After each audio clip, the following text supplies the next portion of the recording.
Again, for the sake of those who are visiting with us for the first time, and also for those who would be listening to this message for the first time, we want again to say that we are dealing with our church covenant, our oath-bound commitment when we join the church, and we are now in chapter 7, which reads, conscious of our remaining sin and native weaknesses, and acknowledging that the church alone is the pillar and foundation of the truth, we pledge submission to the discipline and government of the church through the leadership of the ordained elders who watch over our soul.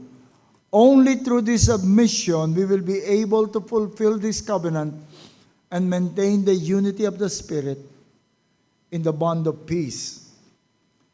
As we discuss paragraph 7 of the covenant for membership, in this paragraph we discuss, unang-una, sa opening ng paragraph is the posture that the covenant requires, which is the posture of humility.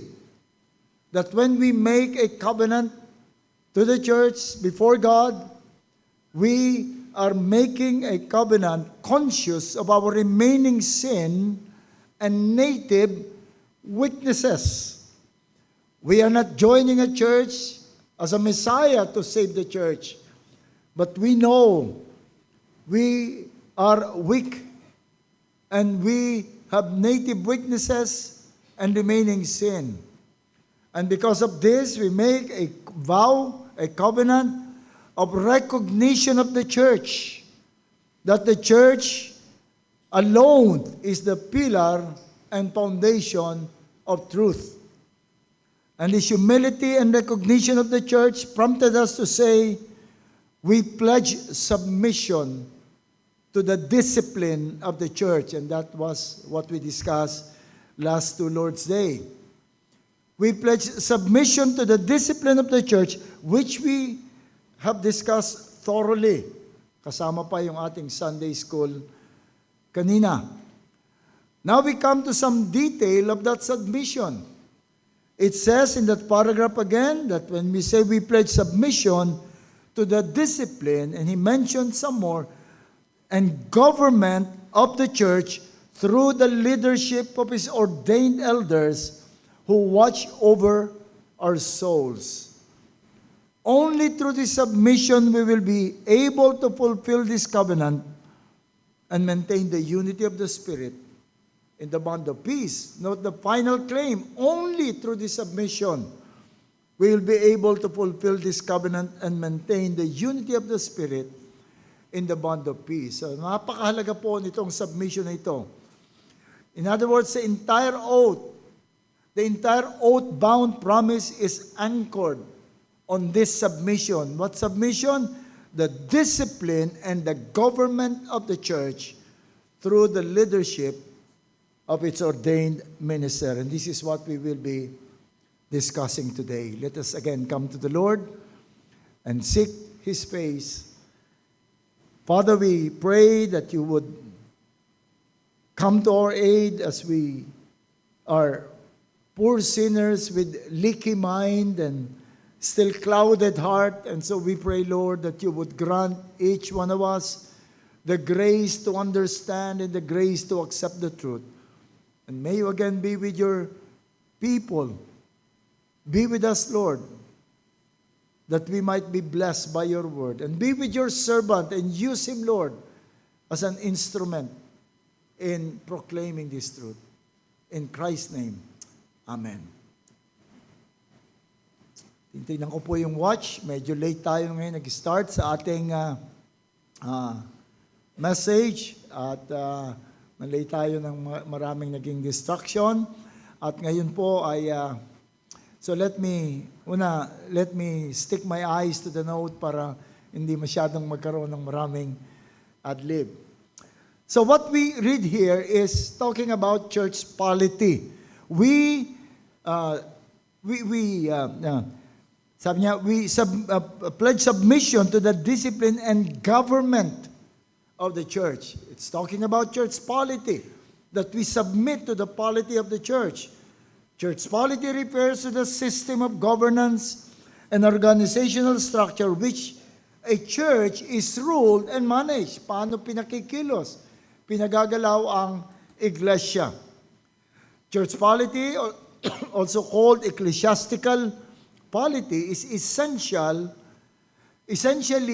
the operating system of the church. Ang ating Panginoon ay laging working through leaders.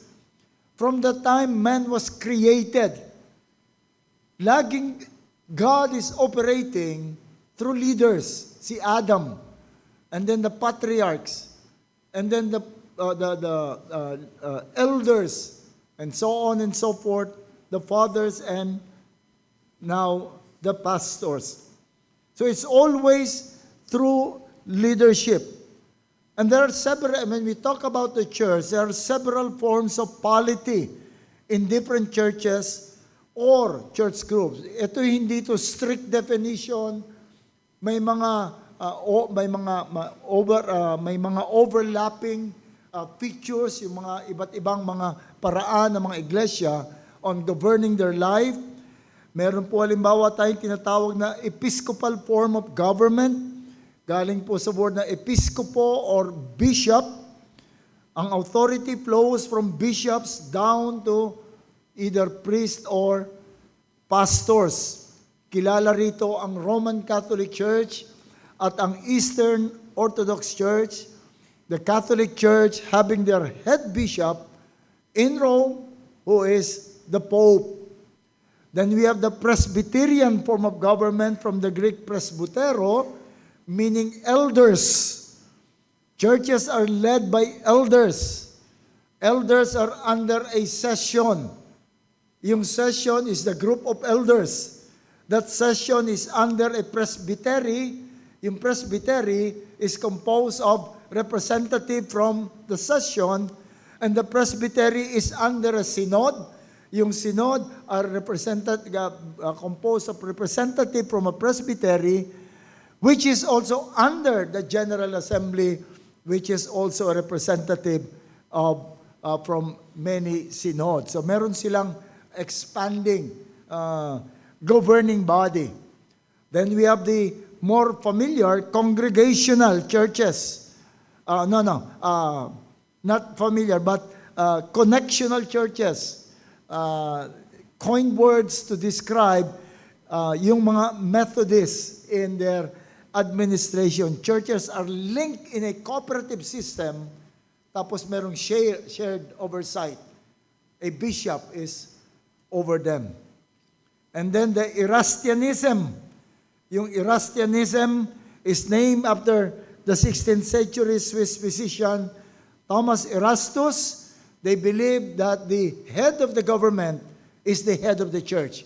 Yung Church of England is under the king and all some other government. And then we have the congregational. Ito yung pinaka-familiar tayo. It's a democratic way of running the church. The authority rests with the local congregation. Everything is voted upon, and some churches would even vote for representative to be members of the church board who is making all the decisions for the church. While many can trace back their history of how church is governed and how their form is developed, how their polity developed, but we want to know what the Bible teaches. We always go back to the Bible. We don't listen to how they be able to explain their system. We want to know first what the Bible is saying. Now, the Bible teaches very clearly that the head of the church is Christ. Everyone will agree. No one would argue that the head of the church is Christ. Even the Roman Catholic Church, with all that grandiose claim about the Pope being the vicar of Christ and the representative of St. Peter, it would still claim that the head of the church is Christ. And that is clear from the Bible. Paul said that he's the head of the body, the church, Colossians 1:18. It is the Father who put him as head of the church. Ephesians 1:22, he puts all things in subjection under his feet. The Father placing everything, the entire creation, under the feet of Jesus Christ, and gave him as head over all things to the church. He is the head of the church. Christ is appointed by God as the ultimate authority over the church. And he's even compared to a husband, that we might have an understanding. Ephesians 5 and 1 Corinthians 11, yung mga husband ay ipinakita that to be the picture of Christ over His church. It's not that the Bible or God is borrowing a figure from human relationship. Hindi siya nanghihiram ng image from father from husband and wife.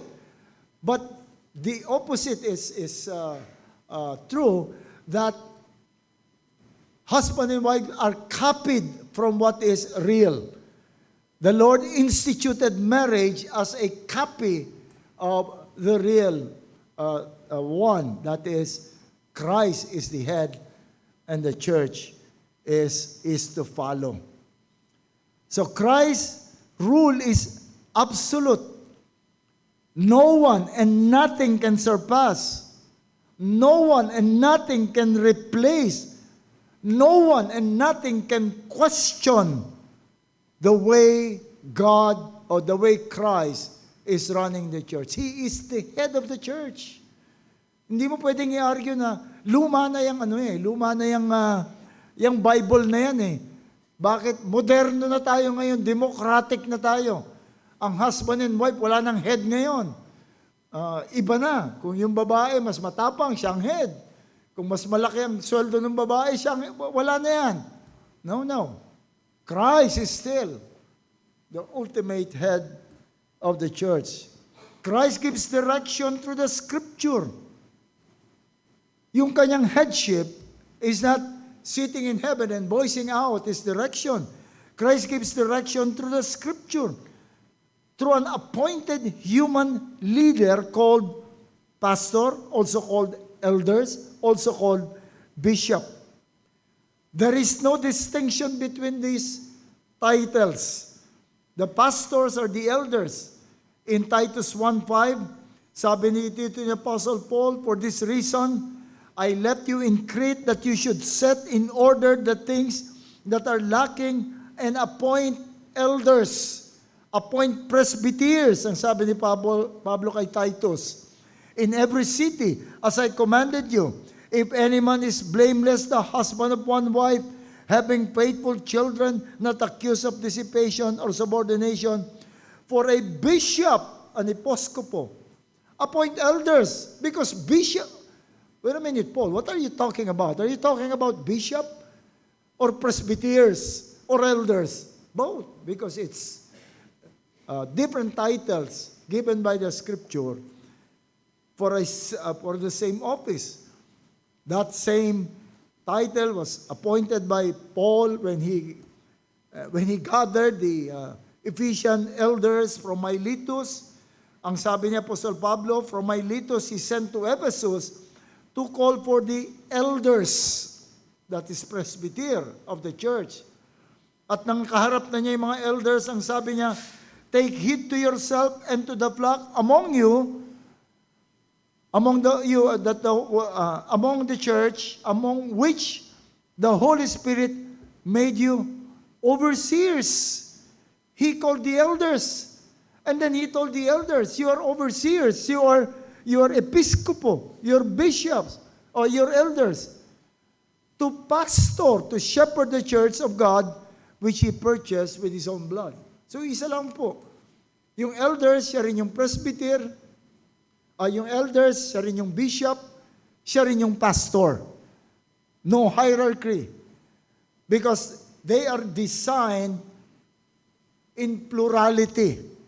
Dinisign ito ng Panginoon na maging plural, pantay-pantay yung lahat ng pastor. He designed them in plurality. In Acts 20:17, he said, from Miletus, he sent to Ephesus and called for the elders of the church. Peter said in 1 Peter, in Acts 14:23, when they had appointed elders in every church. And Paul told the Philippians, Paul and Timothy, bondservant of Jesus Christ, to all the saints in Christ Jesus who are in Philippi, with the bishops and deacons, all plural, pantay-pantay. The elders, who are also bishops, who are also pastors, have oversight of the church. Paul told the Ephesian elders, take heed. That word, take heed, the picture of one bringing a ship to land. When you bring a ship to land, talagang titignan mo, hindi ka sasayad sa bato, hindi ka dadala ng hangin, at kung saan ka pupunta doon, talagang babantayan mo. That was the word used. Bring the ship to land. And what is the ship that he was referring to?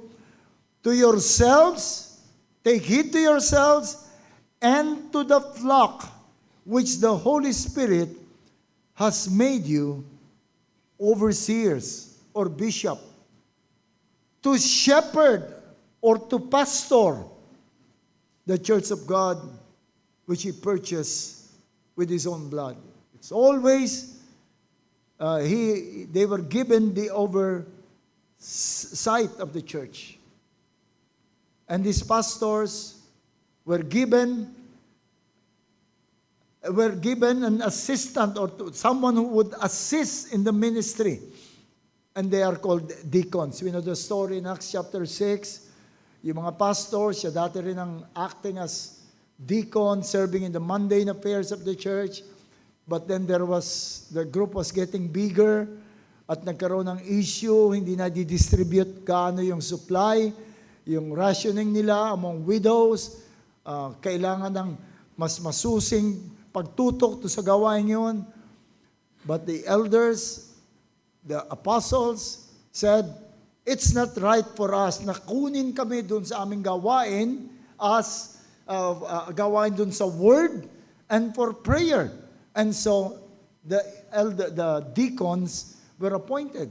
The deacons were not appointed as kapantay ng mga or above the pastors. May mga churches po na ang tingin doon sa board of deacons ay mas mataas doon sa pastor. No, they are just to assist the pastor so that the pastors will not be distracted from prayer and the study of word.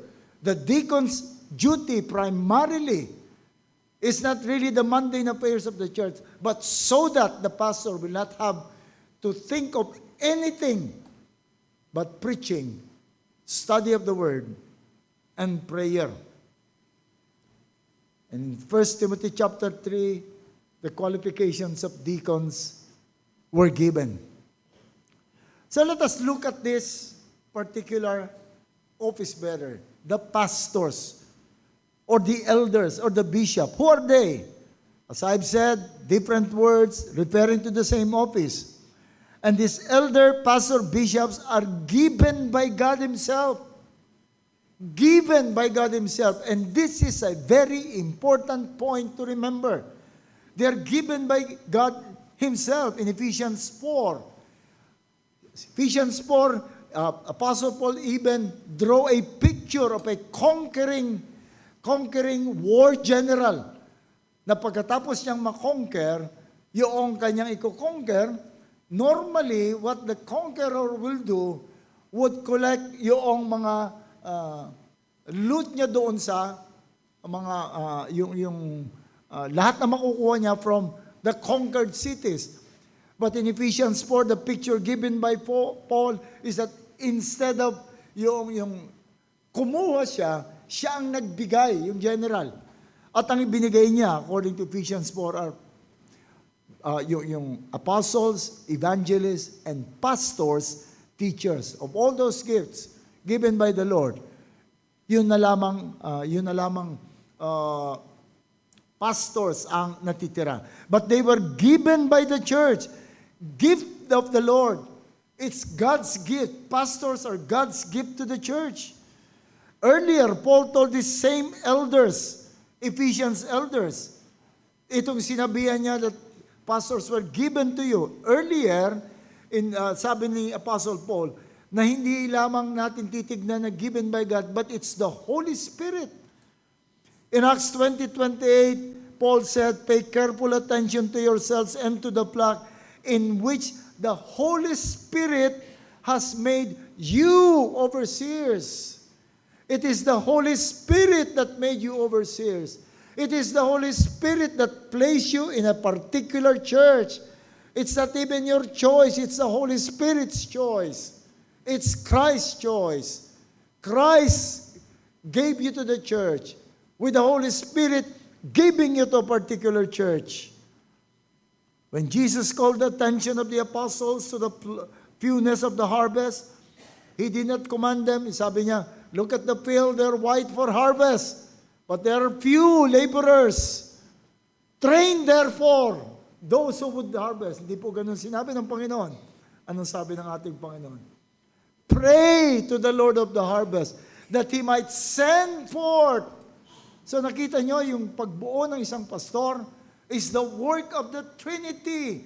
The Father sending laborers. Jesus Christ giving these laborers to the church. And then the Holy Spirit is with them all in appointing them in particular churches. Why do we need to emphasize this? I want just to say that no one has the right to assume the office. No one is to claim that he is going to that office. No one, no individual, no institution can make a pastor. No one and nothing. Only the triune God can make pastors and give that pastors to the church. Now, I must again confess, for me, this is the hardest sermon to ever preach because I'll be talking about myself. Yung temptation na, do to me what is commanded by the Lord. Kaya lang malakas ng loob ko. I've never preached this in my 50 years in the ministry. Kaya lang malakas ang loob ko mag-preach ngayon ito because I'm on my way out. I'm 72 years old. Ito na naman, sabihin, papaalam na naman si pastor. Hindi ako magtatagal and soon, merong papalit. So I want you to know that no man can claim the pastorate for himself. No man can make a pastor and no institution can a pastor. Only the triune God can make pastors and give to the church. Many are telling me, Pastor, ang tanda mo na dyan sa SGC, wala ka pang natitrain. Why don't you start training men to be pastors? That's half true and half false. It's not true that I'm not training man. I'm training man. I'm training every man. I'm looking at every man to see their giftedness and try to develop that giftedness. In fact, I'm not only training men, I'm training everyone in the church. I pray for you. I tailor-made the message na alam kong pakikinabangan ng lahat. But making pastors out of anyone is not within my authority. It's outside my ability. I cannot make pastors. I cannot assign this job to anyone. Only God can. When I entered Trinity Ministerial Academy, we were reminded specifically and strongly told, we do not make pastors here. And I can still remember the word of Pastor Martin, we only hone those whom God called to the pastorate, that they may be sharper. Kaya ako natandaan doon, kasi galing ako ng, honing is not a common word. Galing ako doon sa Philacor, kami yung gumagawa ng cylinder head ng mga refrigerators. Pagkatapos ng refrigerator, yung lugar, cylinder board na kung saan ilalagay yung piston, roughly ginagawa pa yun. Pag ginamit mo yun, sisingaw yung refrigerator. Kaya ang gagawin mo, ilalagay sa honing machine. Micro sandpaper, yung ganun lang na ganun, sukat ka lang ng sukat hanggang mabuo yung tamang sukat. Kaya nagtumanim sa isip ko yung sinabi sa amin ni Pastor Martin, we will just hone you. Remove yung rough edges and everything. But we cannot make you pastors. No institution can. We can only hone those whom the Lord is making to be pastors. And you know, I saw how careful they were sa pagpapatupad nito. Meron akong mga dalawang ahead sa akin at mga nakasabay. One coming from Pennsylvania, the other one from Texas. Nagpunta ron. Gusto nilang mag-apply. 4 sila, 5 pa yata. Nag-apply sila doon sa academy. Hindi sila natanggap. Pero talagang gusto nilang matuto. So they stayed in the church. Then ultimately, one of them became the deacon. Or 2 of them became the deacons of the church. One of them nag-stay lang several years, pero hindi pa rin nakita yung gustong makita ng Trinity para sabihin, tinawag talaga sila ng Panginoon. Then ultimately, umalis. And one of them even rebelled against the church dahil discriminating daw at nagsiselos pa nga na bakit yung Pilipinong estudyante dyan, no? Sobrang special ang treatment nyo. Ang dami nag-i-invite sa mga bahay nila. So they were very careful. Not everyone who would say, I want to be a pastor. My church sent me here to be a pastor. Only God can make pastors and give to the church. Only God. So we have to discern. Dapat nating makita. What we do is just to discern. What we do is just to look around and see sino ba talaga rito ang tinawag ng Panginoon to be pastors. Soon I will be preaching on the qualification of these pastors, but that is not the purpose of today's message. But how do we know who these men are called by the Lord to be pastors of our church? Paano natin malalaman? Many simply decide they want to be pastors. Ang dami kong ganito.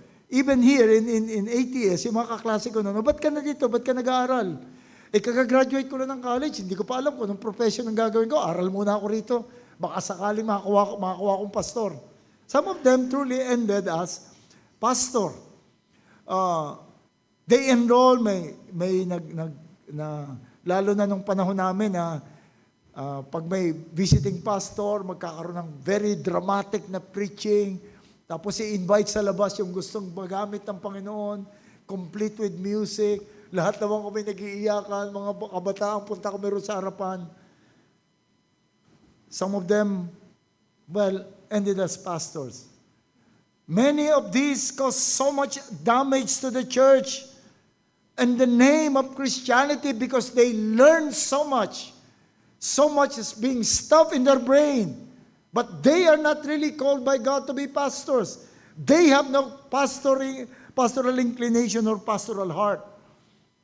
God has given us, through His Word, marks that He has bestowed upon those whom He is raising up, whom He is calling to the pastoral office, giving us pastors to the church, and we just discern those marks.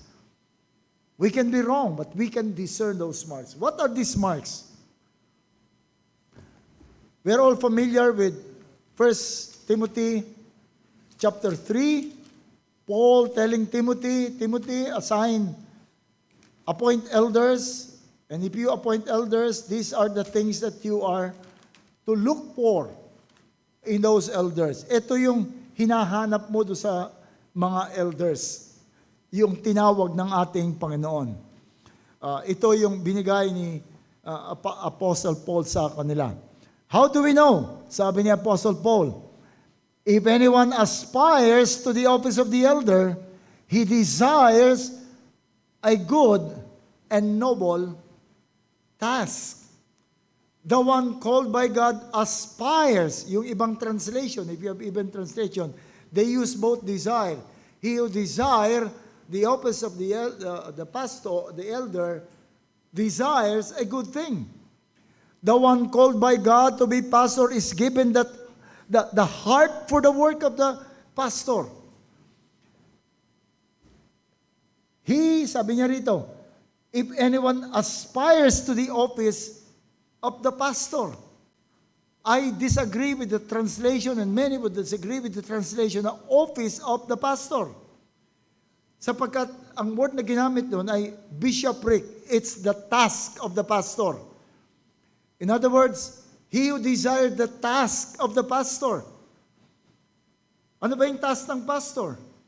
Ibig sabihin, binigyan siya ng heart of the pastor. Binigyan siya ng interest sa mga bagay that are mostly associated with pastoral job. Therefore, a man called to the pastorate must be a man known for involvement in the work associated with the pastorate. Because literally that word aspires, or in some translation, desires, orekomai, it means stretching out oneself in order to reach. Parang may inaabot kang ganon.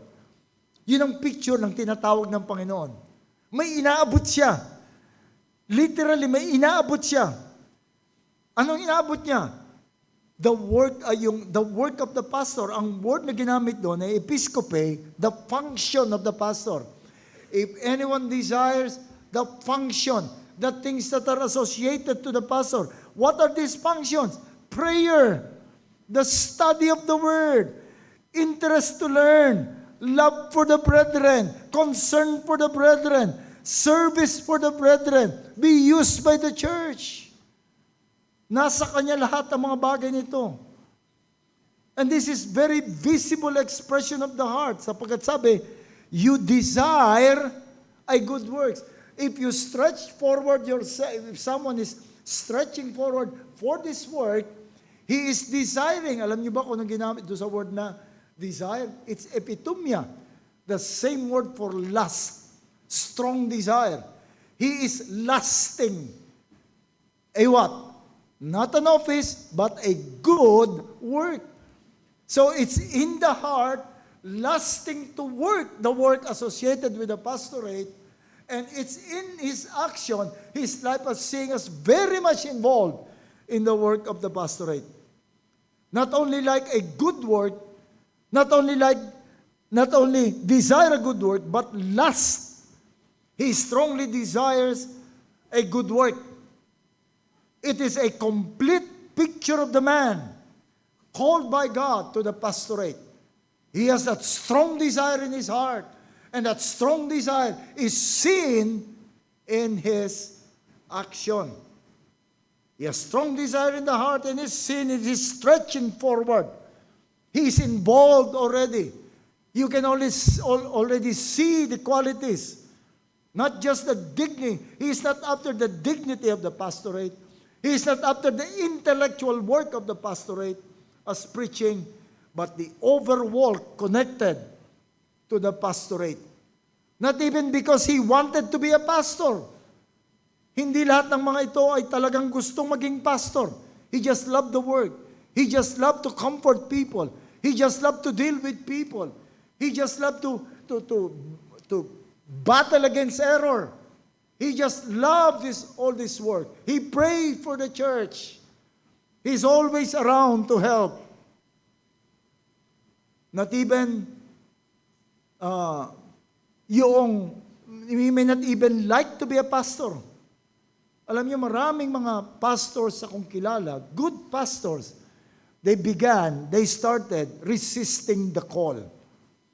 Sabi nga ni Spurgeon sa kanyang mga estudyante, sabi niya, ang daming mga estudyante ni Spurgeon noon, sabi niya, if you can do anything else, do it.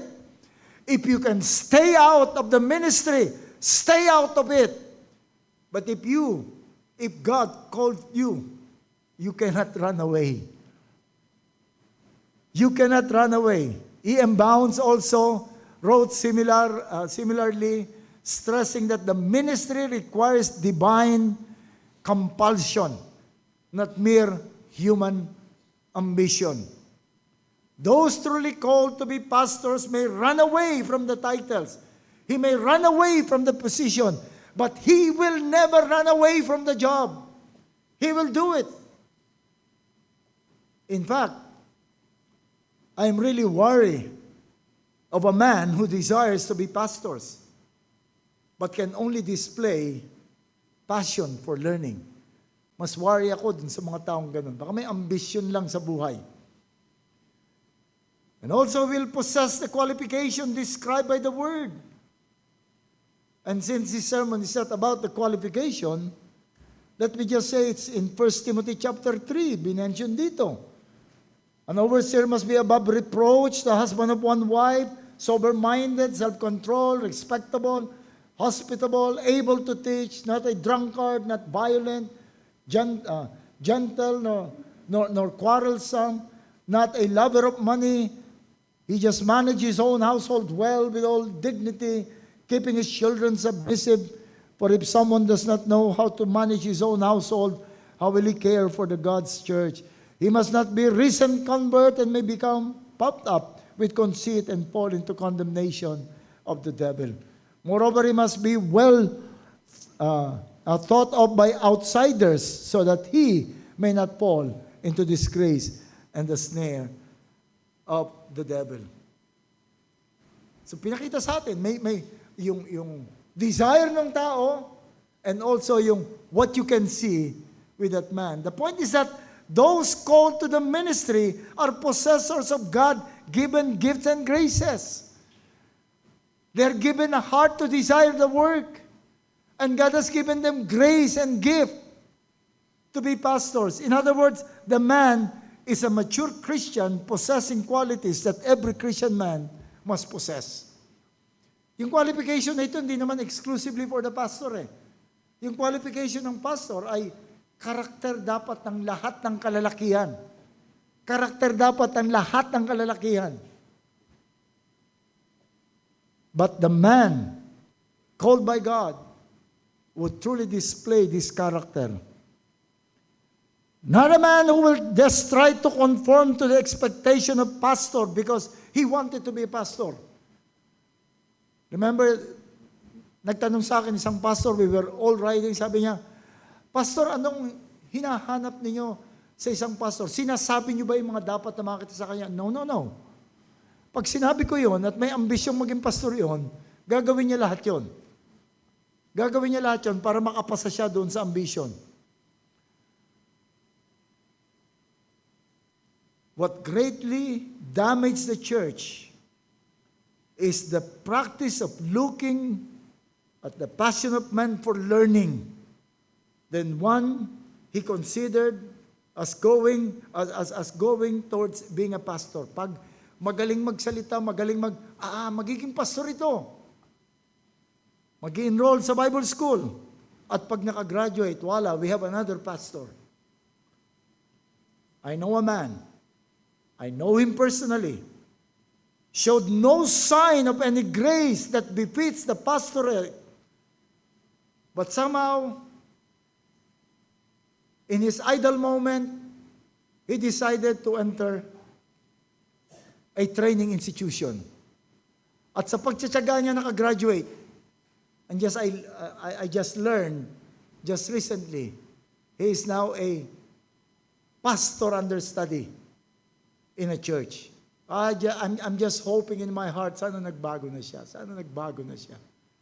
Kaya nangyari mga bagay na to. The God who gifted the God who is calling that man will give him the heart of a pastor and will give him the grace needed for the pastorate. And also the God who gifted the man with pastoral qualities will also give the recognition to his people. Note what is expected response of the people to a man given by God. You are every man is expected to honor the leadership of that person. Remember those who rule over you, who have spoken the word of God to you, whose faith follow you. Consider the outcome of their conduct. Remember the man who rule over you. This man, if called by God, will rule over me. Sabi ko nga, kapag meron akong ninominate sa pastorate, ibig sabihin, I can submit myself to that man. I can submit. He will be my pastor. I will give him all the full authority to rebuke me and to direct my life because he will be my pastor as I am a pastor to that man.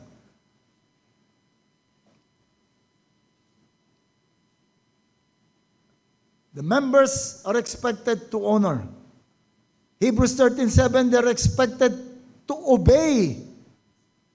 The word obey there is be persuaded. Hindi lang obey. Sige, wala akong magawa eh. But persuaded from the heart that this is truly given by God. I can obey. Pastor, I cannot understand what you want. I may disagree what you want. But because it's coming from you and your God's gift to the church, I will obey. That's what you do. You're even commanded to secure the material need of the pastor. This is the most important. This is the most difficult part for me. Because you want the full attention of the pastor towards preaching and prayer. So ayaw mo siya na, dinaanan ko lahat. Nagtinda ako ng lugaw, nagtinda ako ng biko, naggawa ko ng mga frames to sustain my pastoral ministry. You don't want that. Kung 13, 12 lang yung members, baka pwede pa yon. And so you want this man. You will not get a man who is a lover of money, ambitious sa buhay, maarte, mga laging bago ang sapatos at mga signature outfit. Oh. Pero magaling mag-preach yan eh. No. Isusustain mo lahat yon. Isusustain mo lahat yon. I remember when someone accused me of being materialistic at nagsumbong kay Pastor Steve. Sabi ni Pastor Steve sa kanya, what? Sabi niya, you can accuse Pastor Rene of many things, but not being materialistic. Tapos, kaya lang di ko nagusto yung sinabi. Nakita niyo na ba ang bahay niyan? Sabi niya, hindi papasang doghouse sa akin yun eh. Cat house pa pwede. Sabi niya, but not doghouse. Kaharap naman ako nung sabihin yun. Kaya maganda naman yung dynamics namin doon. And you are duty-bound to make the ministry of the pastor pleasant. Sabi rito sa Hebrews 13:17. Obey your leaders and submit to them, for they are keeping watch over your souls as those who will give an account. Let them do this with joy and not with groaning, for that would be of no advantage to you. You break the heart of your pastor, it's no advantage to you. It's no advantage to you. Well, it's very difficult to break my heart. Sa klase ng buhay na pinagdaanan ko ay na mag-graduate of the University of Hard Knocks. Kaya napakahirap na i-break yung aking heart. These indications are indispensable and must always be there to indicate the calling. Yung nakita ro sa tao at yung qualification ng grace. But let me focus on the third one, which is often neglected. The man has shown desire for the work and qualified but biblical standard, but you cannot submit to the man or respect the man. In other words, you cannot give your recognition. Alam mo talagang nasa kanya yung lahat ng standard. Pagkatapos alam mo nasa kanya yung gift. Alam mo nasa kanya yung mga dapat makakita sa isang pastor. Pero somehow, hindi ko siya kayang tanggapin na pastor. May ganun, di ba? Nasa kanya lahat, okay, pero padala mo na lang pastor doon sa lugar na yun. Kailangan nila ng pastor doon. Hindi ko pa kayang mag-submit sa kanya. if that happened, if that just only you and a handful of clicks, may mga possibilities kung ba't di ka makapag-submit sa Kanya. It could be that there is an underlying carnality that prevents that recognition. Selfishness, unrepentant heart, prayerlessness, kaya hindi mo siya matanggap. Or you really do not belong to the church. You stay, your say will only destroy either you and the church. Or yet, this conclusion must be prayerfully done and with much counseling. Importante, hindi mo, minsan matanda ko ila Pastor Martin, sinama ako sa kanilang, I'm regularly called sa pastoral, sa kanilang elders meeting. May isang tumawag, sabing ganyan, Pastor Martin, sa doon lang sa, wala na yatang answering machine ngayon, no? Sabi niya, Pastor Martin, I know that you are preparing brother so-and-so to be the elder of the church. Now, personally, I am not yet convinced that he should be a pastor. It would be difficult for me to submit to him as a pastor. But if you would so agree among yourselves, and the church will agree, I will fully submit to him as my pastor. It would just be my carnality that will not be able to submit. And Pastor Martin told us, that's the spirit. That's the spirit. Be sure that it's not the carnal thing that prevents us. I don't think I can make justice to the rest, so let me just stop here. If not, so nakita natin kung gaano kahalaga yung dynamic between the church and the elder. Kaya nga, in one of my preachings, when I said that if you can no longer respect the pastor, if you can no longer submit to the pastor, for whatever reason, just be sure you have prayed for it, you have asked for counsel from it, you just peacefully and quietly leave the church. That will not be a problem. Because kung talagang thorough yung examination, it only means that you have truly been convinced ka that it's God telling me I should no longer be. But be sure that when you leave, that you will not slander the church and you will not pour all the blame upon me for the reason that you left the church. So, ganun kahalaga yung dynamic at yun ang ating inaalagaan. And the Lord is also truly taking care of the honor of the pastor. Because if that is broken, then everything will be gone. Let me just continue this next Sunday in our worship service. So, pray for your pastor.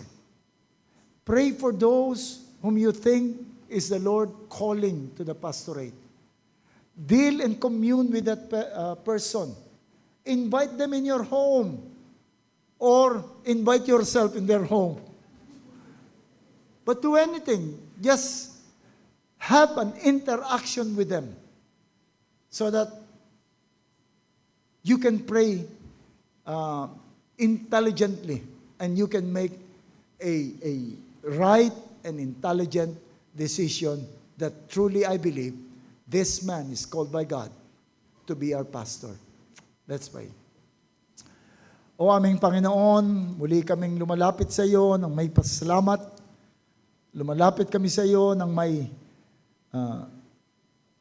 pagtingin sa iyong kabutihan sa amin bilang iglesia, that you have given us a peaceful atmosphere with regards to the dynamic of the pastor and the members. We do pray, Lord, that you would truly take care.